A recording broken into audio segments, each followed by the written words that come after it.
Hey everybody, welcome back to the channel. This is Just Garaging It. Today, I'm going to be doing a 4-month update and review on this US General Series 3 toolbox.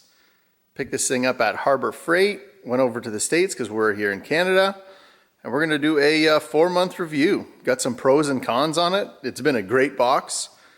Definitely don't regret purchasing it. So let's get right into it. Okay, to start things off here, what we have here is a Series 3 42-inch lower cabinet. And what we have here is a 27-inch lower cabinet, which I bolted together, which is your best bang for your buck compared to buying the 72-inch for, I believe it's $1,700. This was $1,006, which worked out to be like 1,300 Canadian by the time we got it home with exchange, which is best bang for your buck because you got 69 inches of tool storage for roughly $1,000 US dollars, which I think is a good bang for your buck. So first off, this is a great setup. It came with all the hardware to bolt it together. Everything up here. That's one thing, that's one con that I'm not a huge fan on, is you end up with this lip when you bolt them together. It'd be nice if this wasn't here, which if you had a butcher block, you could router down the center, and then you could have one solid butcher block all the way across, because it's kind of, I don't know if you can see that, but you kind of got this bit of a lip here. You got probably a ½ inch lip, which is kind of in the way, but it's not that big a deal for what you're saving on the toolbox compared to if you were to buy a snap-on, for instance, right?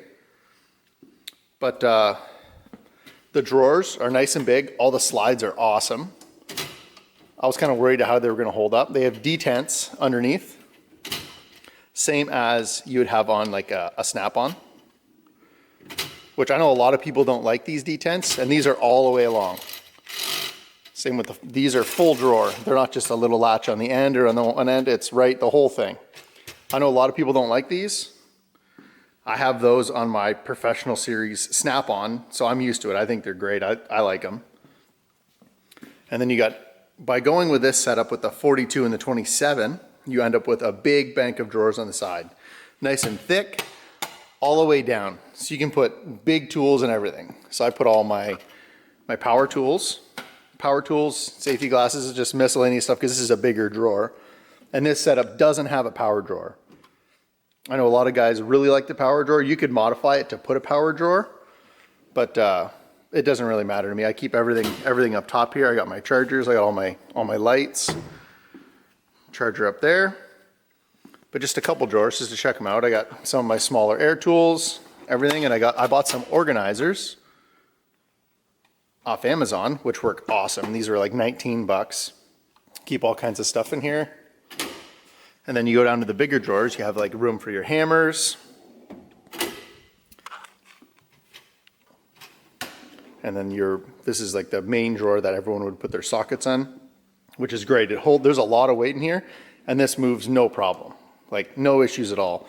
I found when I first purchased it, that the drawers were a little bit tight, but as soon as I loaded it up, they work awesome. Once they got a little bit of weight in them. And they're pretty sturdy. They're not like, compared to your snap-on box or Mac Professional Series, they're not, they're definitely a thinner box, but will it do the trick for the price? 100%. But you could use this box as a professional box, but you would probably only get maybe half the life as you would out of like a Snap-on or a Mac Professional Series. And here, because this is just like in my garage, I use these silica packs. Whenever I get these, I throw them in my toolbox so stuff doesn't rust, keep the moisture out. So overall, in 4 months, this has been a great box. I found on top here, because it's just a big open spot, it's like a drop zone. When I come in the shop and I got something, I drop it on top and then I have to clean it up again.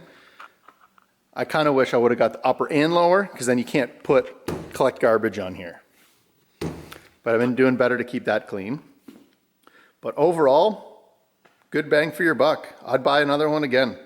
But if you're looking for a $10,000 or $15,000 Snap-on or Mac box, this isn't it. But if you're looking for a $1,000 tool storage chest, that's going to do what you need to do for your garage, or even a great starter box as like a professional mechanic, as like an apprentice or just getting going, this box is great. I definitely recommend. If you have any questions, just leave a comment below and I'll answer as many as I can. But definitely recommend.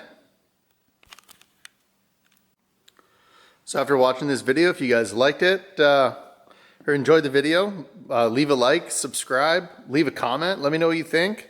Think if I should do some different reviews on different tools and whatnot, what you guys like, what you guys don't like. If you guys have a setup like this, if you know, your pros and cons of what you think about this.